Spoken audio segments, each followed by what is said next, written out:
Hey everyone, Felipe here. Welcome to another Tower Saviors GNN review video. This week we have some surprising news that I was actually not expecting. We have the power release of the previous Black Gold card, Philosopher's Legend Jabir. We also have a TOS Fest Welcome Party event coming soon, as well as a new item collecting mission. However, I think the thing I'm most interested about is going to be this new power release. So without further ado, let's get started. But yeah, we have the Jabir power release, and personally, I think it comes at a really unfortunate timing, and that is because we are just experiencing the release of a new Black Gold card, Napoleon, and even though Jabir is a fire beast that, depending on the power release skills that he gets, could potentially be a really good member for Napoleon, since Napoleon encouraged you to run demons and beasts, he is still a Black Gold card. And the only reason you would benefit from this power release in terms of Napoleon team building is if you already have Jabir in the first place.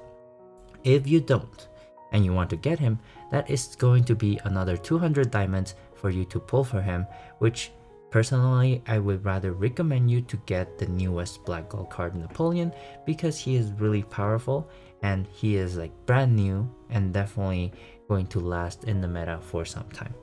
But that is without seeing Jabir's power release news yet, so let's take a look at what we have in store. Why is Caesar here? Is Caesar also, let's see, Jabir, drawing machine will allow you to select one of the two Black Gold cards, either Caesar or Jabir, as your guaranteed card. Oh, okay, so basically, for Jabir's drawing machine seal, you are able to select either Caesar or Jabir as your guaranteed 40th pull. So here's the thing where you have to make a choice now. If you want to guarantee Caesar or Jabir, they are both beast type Black Gold cards. Jabir is a very old card, so he's definitely fallen off the meta, which is why they're power releasing him. And depending on that power release, you might want to choose him, since Caesar is also kind of old, and even though he still sees some use right now, he does seem to be fallen off, and not that many people use him anymore, even though he's actually kind of recent. But yeah, so I would recommend pulling Jabir, but if you are really going to pull for this Black Gold card seal, I would personally recommend you spend those 200 diamonds on Napoleon instead. But yeah, now let's take a look at his skills to see what we're dealing with. Irreplaceable Gift, Cilantro, and Jabir. Fire Beast, like always, with the following leader skill. When the team has only beasts, team attack times 10, HP and recovery times 3. All runestones possess the effect of all runestones. By dissolving 3 types of runestones or fire runes, team attack times 3 additionally. By dissolving beast runes, team attack times 3 additionally. So basically, when you reach maximum damage output, this leader skill will give you times 90 team attack, which is actually higher than Napoleon. Napoleon has a base of 81, and Napoleon is pretty good, right? But yeah, a times 90 is going to be pretty useful as well, and his leader skill is pretty good. Runestone possession effect, everything has the same effect as everything, which means that you have good recovery because attributive runestones also take the effect of heart runes, and that is the big advantage of this type of runestone possession. He has a team attack times 10 and a times 3 and an additional times 3, which are pretty easy conditions to hit. Jabir, in my memory serves correctly, is very good at generating beast runes, and dissolving 3 types of runes or just dissolving fire runes is also very easy to do. HP and recovery times 3, very tanky and very good recovery as well. So as a leader skill, this is pretty good at a baseline, right? So now let's take a look at his team skill and let's see what we have in store. When both the leader and ally are Jabir, or Cilantro and Jabir, Jabir will have a -6 skill cooldown reduction after entering the stage. Damage will be dealt regardless of puzzle shield. Damage received from step damage will be lowered to 0. Runestone movement time will be 7 seconds regardlessly. extended by 7 seconds regardlessly. For every 0.25 seconds used in runestone movement, 2.5% of your total HP will be deducted. According to the total HP deducted, Beast attack increases additionally to the max of times 8. Turn the runestone's touch while moving into enchanted runestones. Modified the runestone's touch while moving to become beast runes. I feel like you could potentially just say turn runestones into enchanted beast runes while moving, but if HP is 1 after runestone movement time, by dissolving 3 types of runestones, dodge the first attack of each enemy. 15 HP is 1 after runestone movement. Okay, so basically this is before your recovery and after you finish moving, which is honestly a very good thing, especially since you're bottoming out your HP at 1. But yeah, so let's talk about this team skill. And TLDR, I don't think Jabir is going to be that great of a leader, especially in the current state of the meta. Because here's the thing, skill cooldown is nice, puzzle shield damage is very nice, step damage ignore is also really nice, but step damage is kinda situational, but it does play very nicely with his HP drain mechanic, because the big disadvantage with him before was that if you have step damage paired with your HP deduction skill, it basically killed you that round, because you couldn't really move and you would just kill yourself.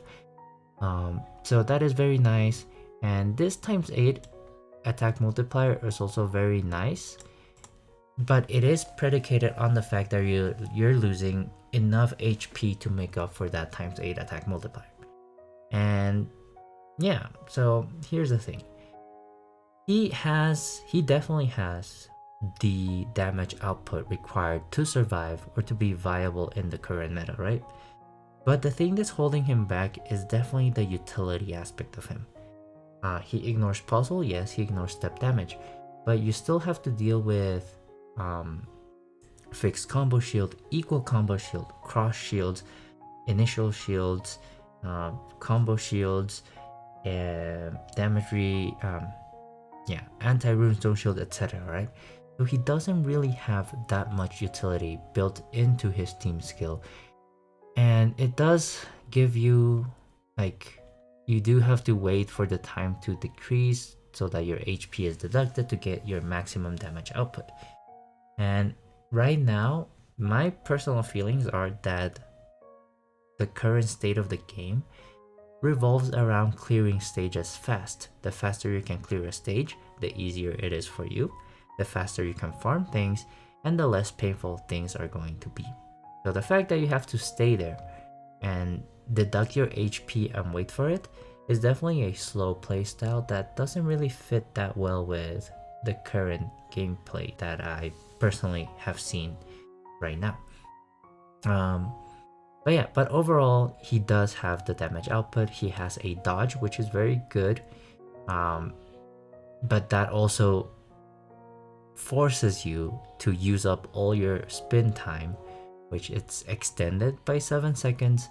So that is going to be a total of 12 seconds runestone movement time, without including any craft skills that you have, dragon wares that you have equipped.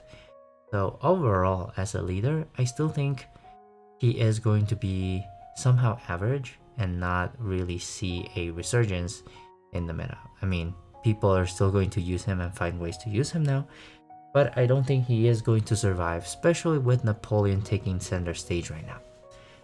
As a leader, I think the improvements are there and definitely worth using if you have him already, but in terms of utility, in terms of team building, it is going to be a little bit lacking, and you can notice that because the leader skill only triggers when you have only beasts. If you don't have mono beast, it breaks completely. Take for example Napoleon. His leader skill boosts fire members, beasts, and demons, but if you bring a god or anything else that is not part of those 3 categories, your leader skill is not broken and you can still launch super high damage, but that member that is outside his leader skill categories just doesn't deal damage, right? But in this case, if you don't have a mono beast team, you are completely dead. This does not apply to you. The team attack doesn't work. Runestone Possession doesn't work. You are going to be hitting like a wet paper towel. And so in terms of team building, that is going to be very restrictive. And the team skill doesn't really have that much utility. Again, he does have the damage output, but I don't believe he is going to be that powerful of a leader anymore. So with that out of the way, let's take a look at his active skill, which is definitely going to be the main reason why people are going to either get him or power release him. Keep in mind, he works very well with an Apollyon team because he is a fire beast that will get a CD -8 upon stage entering in an Apollyon team. So let's see what we have to work with. He has 2 active skills, both at CD6. The first one being, for 1 round, the more steps moved during runestone movement, the higher the team attack, to the max of 4.5 for 20 steps. Attack damage of beasts can overpower enemies. Sticky and burning are nullified. The negative state of electrified, frozen, petrified, and condensed runes touch while moving and turn them into enchanted beast runes. If the leader is a beast, damage received from scorching areas will be converted to HP recovery. See, that first active skill is actually really good for any beast team. Especially this 5th effect. It is one of the rare scorching area counters that we have. Scorching areas are definitely one of the things that can definitely ruin your day if your team has no counters to it. For example, take Harvard, the newest jackpot card. He has a guaranteed sky drop on the first batch, which in my testing, you do dissolve your entire sky drop, and if you have a full board of scorching areas, that is going to kill you. However, if you have Jabir, that becomes HP recovery and you can both counter it and recover HP from it, which is very good. Not only that, he ignores sticky and burning, which is very good for teams that don't have that in their team skills. And also counters electrified, frozen, petrified, and condensed runes just by activating this skill. So overall, this utility is actually kind of insane. So this is a really good active skill, especially on a CD6 active skill. And this is going to benefit a lot of beast leaders and definitely worth having.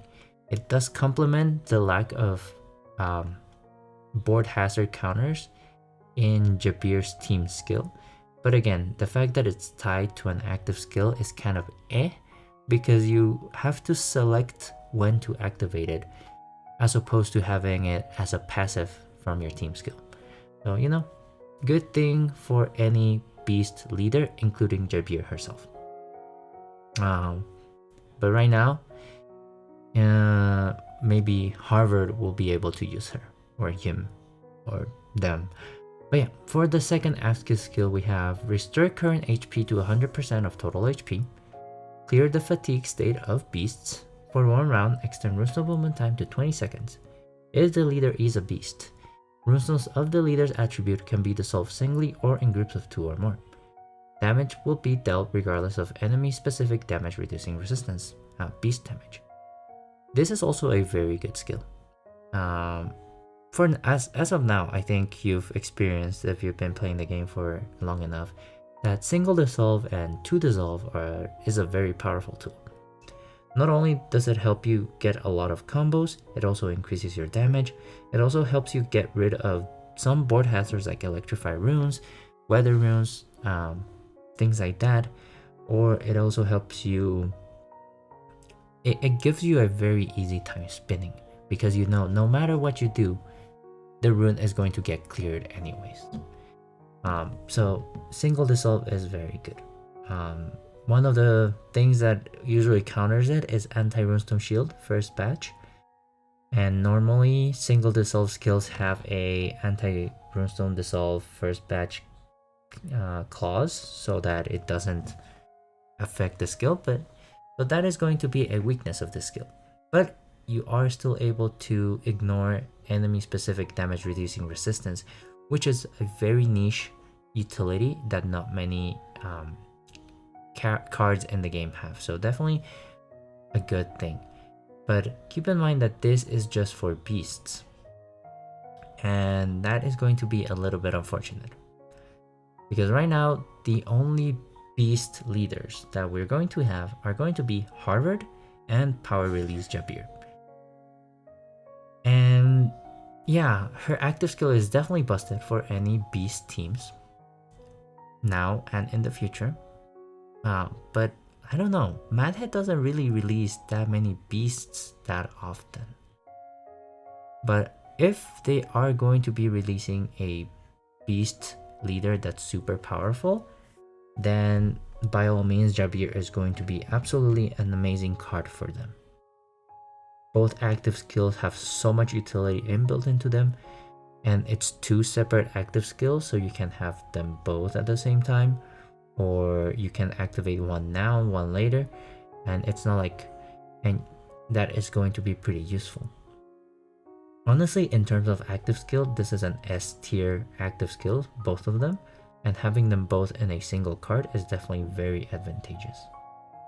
But yeah, the only thing holding her back is going to be the requirement that a lot of her active skills require you to have a beast leader or has a very big emphasis on beast damage, which leads me to say that she is not going to be a good member for Napoleon, because Napoleon is a demon leader, and even though he can put Jabir in the team, their active skills are not going to benefit Napoleon as much as a mono beast team is.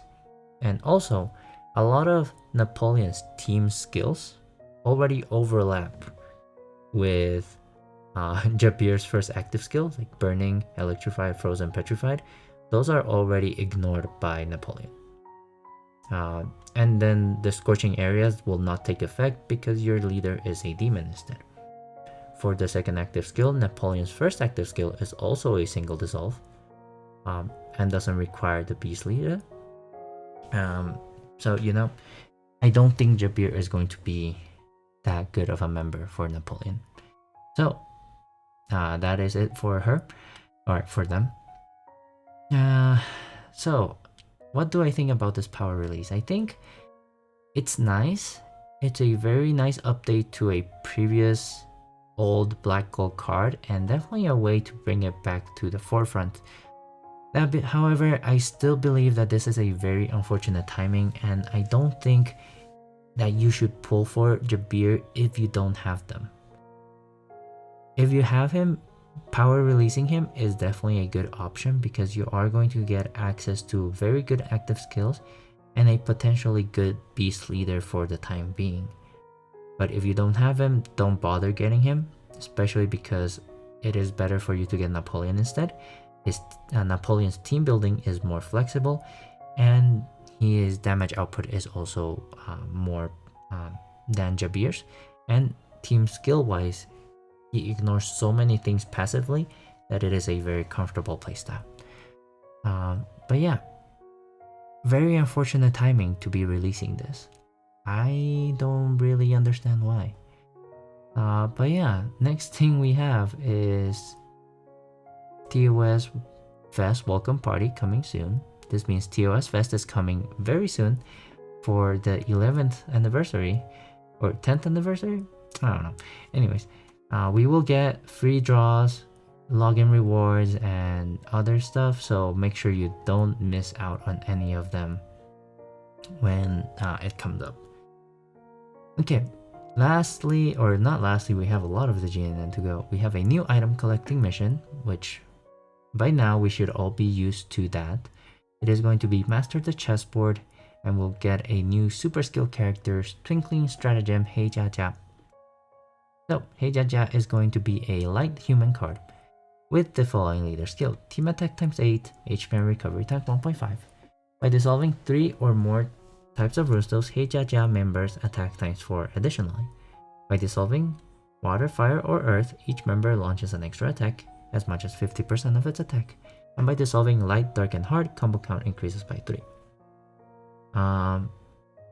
At first glance, her leader skill is not that great. Team attack times 8 is kind of low. This is basically a times 32. More like times 45 ish.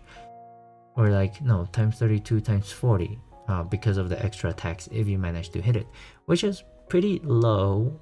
Yeah, so let's take a look at her team skill. Not really much of a team skill to talk about. Heijaja skill -1 after entering the stage if you have Heijaja, Twinkling Stratagem Heijaja with 2 Heijaja members in the team. So yeah, long story short, don't use her as a leader because she is not great, no utility, very low damage output for the current meta, and not really any team skills to talk about. So let's take a look at her active skill instead. This is going to be she has 2 active skills. Her first one is a CD7 active skill with the following effect. Turn all runestones into enchanted water, enchanted human runes of all types of fixed numbers and fixed positions. For 1 round, the character launches 12 extra attacks, as much of 30% of its own attack. The first 5 attacks include 1 attack of each attribute, and the 7 other attacks are of random attributes. This is very similar to Saint Seiya's active skill, and which is pretty good because being able to launch 12 extra attacks allows you to break enemy shields that require you to hit them a certain amount of times. And the 5 attributes also allow you to break shields of enemies that require you to hit them with all 5 attributes at once. So her first active skill is already going to be pretty good because of that. Also, the fixed board is nothing to laugh at. It will give you all attributes as well as heart runes, and give you fixed numbers and fixed positions, which is going to make your life easier. The only thing holding this skill back is CD7, which is a little bit long, but depending on the team that you're running, may be kind of good. For her second active skill, CD8, it's an even longer cooldown. For 1 round, extend runestone movement time to 12 seconds. The character attack increases by 12 times. Damage will be dealt regardless of puzzle, shield, and defense. Other members launch no attack. Wow, okay. This skill at first glance is kind of good because you are giving Heijaja 8 times 12 attack boosts. And that is an insane attack boost, don't get me wrong. And not only that, you can deal damage regardless of puzzle, shield, and defense. Well, here's the thing. This damage here is... how do I put this? This active skill is not good. 1, its cooldown is way too long. CD8 is way too long. And the fact that you are increasing your movement time, yes, it's nice. 12 times attack boost is also very nice. But the fact that other members will not launch any attacks is definitely going to be very detrimental for your team. That is because normally when a card gets a 12 times attack boost, other members are still able to deal damage. And in my opinion, having 6 members launch attacks is better than having 1 member launch a very powerful attack. And here's the thing. It is useful because there are some enemies that have a damage threshold. And for example, it's an enemy skill that we actually haven't seen in a while, but it's basically like a 5 million or 500 million shield, where if your single attack from a single member does not exceed 500 million, then the attack doesn't go through. So in those cases, this is very good. But yeah, in normal scenarios, you would rather have this plus your other members launch attacks as well, so that it's some extra damage on top of that. I guess the other use case that I can see this is against enemies that burn you for every member that attacks. In those cases, if you launch 6 attacks, they're burning you for 12,000 HP or like 120,000 HP. So if you have only one member that launches an attack, that is definitely going to be good. However, cooldown very long, utility, I mean, breaking puzzle shield is nice, but overall, I don't think her active skills are that great. I guess the fact that you have both of them at the same time is a good thing, because this one benefits any team that she's in, and then this one is, I will say it's kind of situational. But overall, her active skill is pretty good, especially because you get 2 of them. The second one is like, it's useful, it has its uses, but I would personally have a ×3 team attack bonus, because that increases your attack, like overall attack, by quite a lot. And instead of a ×12, you know? Yeah. Anyways, moving on. We have a new event mission, minigame, Finding Liberties. Looks like we're playing Go, I think. Weird. But yeah. Interesting. We have a lot of minigames coming up. So we have the Finding Liberties minigame. We have a Basics of Go quiz mission. Ooh, we have... Oh god, I forgot Himiko was a Black Gold card. We have skill adjustments to Chingue and Himiko, which makes me think there is going to be a buff to dragons coming up very soon as well. Since Chingue is a dragon and Himiko is a human, and but she boosts beasts and dragons as well. I saw Himiko and immediately I thought, ooh, Jabir could be a member, but Himiko is a human, so Jabirs have also same issue as Napoleon. Jabir will not boost her as much as a beast leader. But yeah, let's see. For Chingue, this is actually kind of exciting. We get a buff for the leaders. We go from Dragon Attack ×5 to Dragon Attack ×8. With an additional attack of ×4 by dissolving dragon runes. When 3 or more dragons launch attacks in the same round, damage dealt to the enemies will increase by 5 times additionally.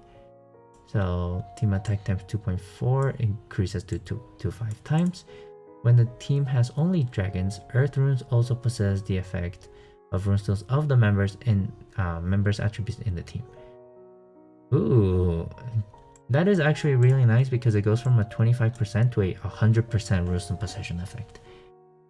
Basically, this is going to make Chingue kind of viable in the current meta, because this is a lot of damage multiplier increases. From a base ×5 to a base ×8, that is pretty good. You get an additional ×4 and an additional ×5. That is a very significant buff. But yeah, so that is very good. And when you switch, you go from ×6 to ×10, which is the standard right now for the meta. So that is actually very exciting. Chingue is getting meta multipliers, and that is pretty good because the reason people stop playing certain leaders is because the damage is not enough. But if you make the damage enough, even old cards with pretty cool playstyles can see play again. So ×10, team attack ×2.5 times additionally by dissolving dragon runes, which is very easy since he generates dragon runes. According to combos, that stays the same, that stays the same. Turn a random runestones into that stays the same. Non-dragon runestones rank for when the team has only dragons, all runestones also possess 150% effect of runestones of the members' attributes in the team. Wow, okay, I am very excited about that. And not only it is because you get multiplier increases, but it's also opening Chingue to running more rainbow teams now. In the past, people eventually went the Earth Dragon route because that's kind of the only way you could run him, or Earth and Dark. But now you can run more Rainbow teams because he will buff a lot of those teams as well. Okay, team skill. Oh god. Extend Roostum Balloon time by 5. Yep. CDs of dragons become 0. That should stay the same, right? Anyway, sticky is nullified. Nice. The more combos made, the higher the team attack. Yes, nice. To the max of times 5 for 15 combos made, which is not that hard. Dragon's skill becomes 0 after entering the stage. That stays the same as well. Every time a dragon activates his skill, actually, is that still? Yeah. Every time a dragon activates his active skill, team attack increases permanently to the max of times 10 for 12 activations. So it's a 0.5 increase. Wait, no. Yeah, it's like a 0.4 increase every time you activate an active skill. Let's see, 12, well, I mean, but anyways, for 12 activations, you get times 10. I cannot do math right now, I am sorry. But yeah. Yeah. Both the leader and ally are Jingui or Hollow Room Jingui. Anyways, I think this team skill got buffed a lot. You get a sticky as a passive, you get more spin time, and you get more multipliers. So all in all, Jingui is getting a lot of buffs in terms of damage output, as well as Runestone Possession effect and sticky. But he is not really getting any utility to his kit.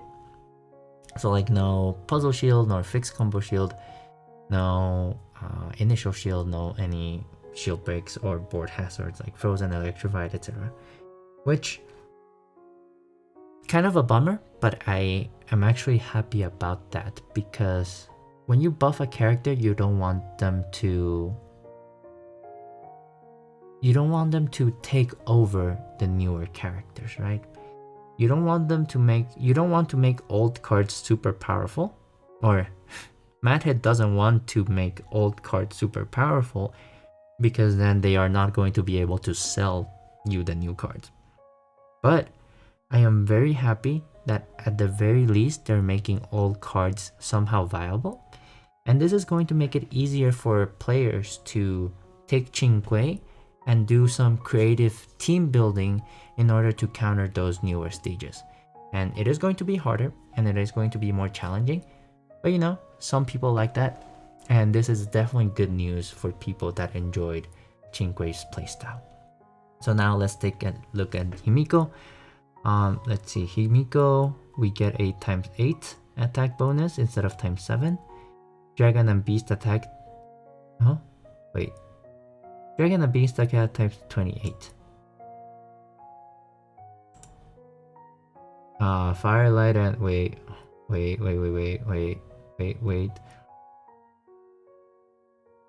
That doesn't look right. Beast and Dragons attack times 6. Additionally. HP times 2 additionally. Firelight and Dark also possess 75% of effect of each other. Wait, why did it go down? From 28 to times 6. The only reason they would do that is if they moved it over to her team skill. For her team skill, basic attack basic value increases by 3,000. Yeah, that's good. The more beasts and dragons in the team, the more effects will be granted. Sticky stays the same. Electrified stays the same. Tornado stays the same. 3 or more. Actually, they reduce the requirement. It's just 1 beast and dragon to 2 beasts of dragon. Himiko. Fixed combo shield, duo, trio, quartet elemental shield, quintet elemental shield. So they added duo and quartet to this one right here. And the craft apparatus will be fully charged after entering the stage. Uh, uh, this thing is weird. This thing is weird. I believe that times 28 because it was 28, but now it's times 6. That seems like a mistake. I feel like they should increase this by way more. I think. Yeah, no, they should increase that for a lot more. I am now checking my own Himiko right now. Yeah, it is like times 28 right now. This should become 36 or something, but if it's times 6, that's a major nerf, and that is not good. I mean, let's go with the assumption that Matt had made a mistake because this number should increase. 60? 30, 60 would be insane. 36, maybe. But yeah, if that's, wait, times 2 HP, but HP was 3 here. Wait, what's going on here? I think Matt had made a mistake. We'll have to wait and see what they actually do with this. Because, yeah, no, that does not make sense. This is definitely a mistake and we'll have to see what changes. But yeah, overall, same thing. Himiko gets more attack multipliers, but her kit basically stays the same. The only thing you get is now you ignore more elemental shields like Duo and Quartet, and you get a fully charged craft apparatus when entering the stage. So that is pretty good. Same thing, damage increases, but utility stays basically the same, so you remain with the same playstyle but have enough damage to be somewhat viable in the current meta. So that is a very nice thing, as long as this thing is not what I can read here. As long as this is wrong, we're good. If this is correct, I'm sorry Himiko, you are never seeing play again. Anyways, oh, new forgeable dragonwares for specific characters of the Black Gold series Genesis. 5 new dragonwares will be introduced. You can forge the dragonwares by using the series characters, i.e. Atlantis, Pompeii, Mesopotamia, Maya, and Anubis, in the craft furnace. Meanwhile, the mentioned characters will also be available for amelioration. Ooh, that is very nice. That is another indirect buff for these members, because amelioration will give more skills, and the dragonware will also give you more stats. And honestly, I'm not opposed to this because at this point, people have drawn enough from ancient coins, past collaborations. Atlantis is part of the Red Star seal, so you can get him for that. So chances are that if you played the game for a long time, you might have duplicates of these Genesis series. And well, it looks like the dragonware is going to be, let's see, water members only. Okay, so you basically use Atlantis to buff your other water members, because right now Atlantis, Pompeii, Mesopotamia, Maya, and Anubis don't really see that much play. Anubis may see it because Egyptians just got buffed. But yeah, the fact that you can buff water members now, it is also going to be very nice. Water members, the character, oh god, character's active skill -2 after entering a stage. That by itself is already pretty good. And -2 cooldown on a dragonware is so rare and so good that the fact that any water member can now have that is so powerful. So that is going to be good. If you have duplicates of Atlantis, definitely a good thing to have. The other two are just kind of 1.5 attack increase is kind of nice though. For the craft skills, initial shield, cooldown reduction, yeah, you know, standard dragonware stuff, but this -2 is absolutely insane. Fire members, also same thing, so -2. Quintet elemental shield for fire members. Earth members, puzzle shield, -2. -2 quintet, and then -2 and initial shield. So basically they all give -2 to their respective attributes, and my god, that is so good. I cannot tell you the amount of times I wish I had a dragon word that gives -2 to certain members, but the fact is it was only race specific dragon wares. So like there's a god one from the Hina dolls that gives -2. There's the elf one that gives -2 to elves. And I think that's it, kinda. For the ones that I remember. But these just give any member of that attribute -2 active skill. So that is already so powerful. Definitely worth getting if you have duplicates. I know I do. So definitely worth. And then new Harpy Racing Project. This is a returning event, so make sure you claim your rewards from that. And we have more. On the ultimate stage, a space of black and white. A new Dark God character, monochromatic library Hei Jia Jia will make her debut in the realms on June 14th. For Hei Jia Jia, we have the active skill CD7 with the following effect. She is going to be a Dark God. Turn all runestones into enchanted runes. Modify all runes to become God runes. If there are 3 Hei Jia Jia members in the team, character skill -2. For 1 round, the character's attack times 4, damage will be dealt regardless of puzzle shield. When black and white zone is in play, character's attack times 3 additionally. This active skill is actually kind of average, maybe even below average. CD7 kind of long, and the effects that you get are not that good. Because yeah, I mean, she's kind of good. I mean, she's better than the other Hei Jia Jia. Only if there is a black and white zone present. If you look at this times 4 and times 3 combined together to make it times 12. And also deals damage regardless of puzzle shield. But wow, you might say that seems kind of familiar. I wonder why. Character attack times 12, deals damage regardless of puzzle shield, and this one also deals damage regardless of defense. The only thing is that this is going to be CD8 instead of CD7. But because you ignore defense, it can potentially be more useful than this card. And because black and white is not that common, this Hei Jia Jia will most likely only have a times 4 active skill, and at that point it's better if you run the other one instead.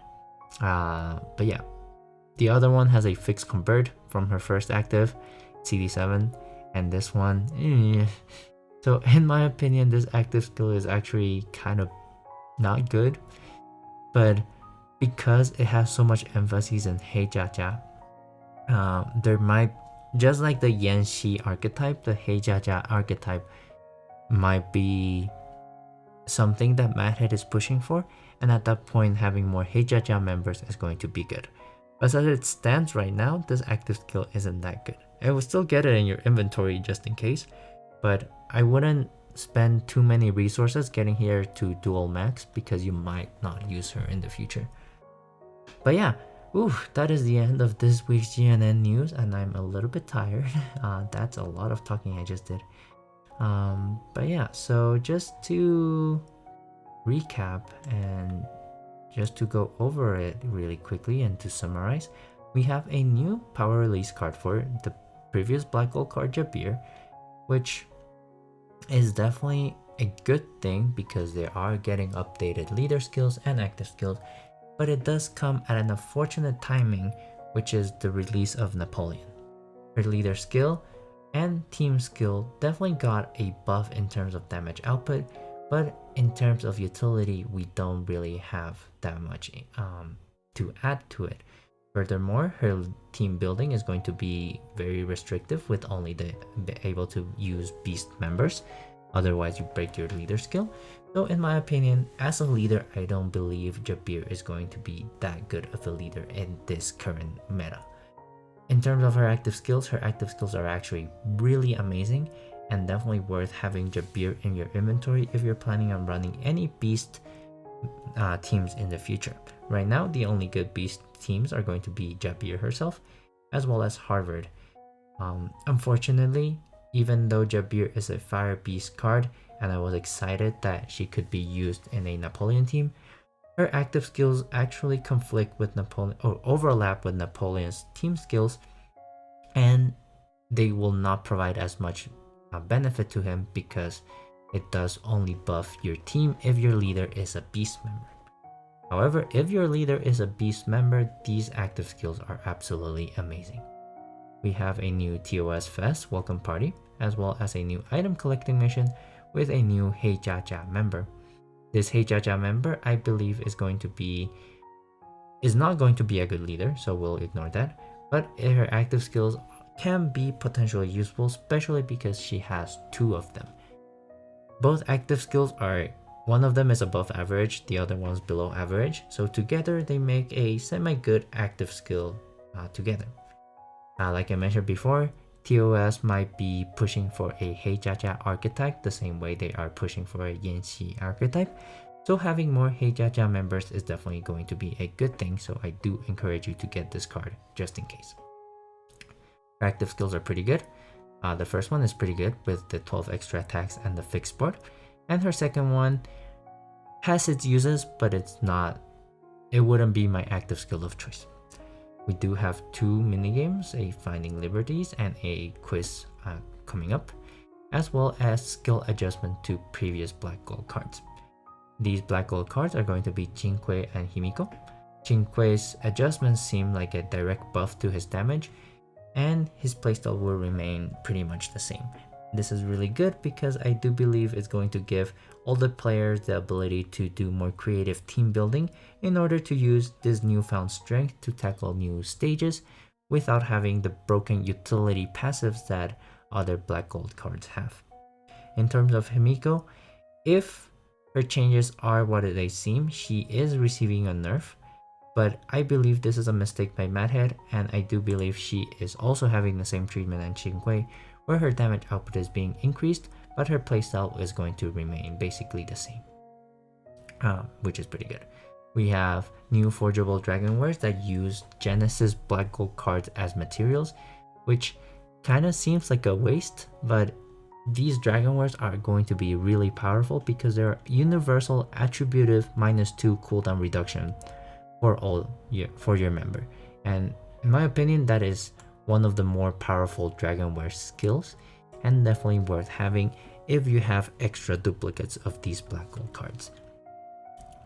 Last but not least, we have a new ultimate stage which features a new Heijaja Dark God card, but in my opinion her active skill is below average, and even the super skill character Heijaja is going to do better than her most of the times because she does require a black and white zone in order to get the most benefit out of this active skill. So in my opinion, this active skill is not going to be that great, but I will still have her in my inventory just in case Madhead does want to follow through with that Heijaja archetype. But yeah, that is all for this week's GNN news. Please let me know in the comments if I said anything wrong or if I missed out on anything. And as always, stay tuned on our YouTube channel for more Tower of Saviors content.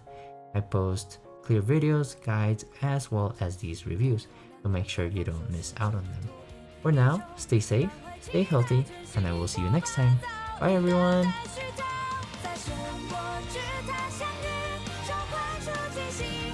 生活充满了剧，歌剧迎来最初旋律。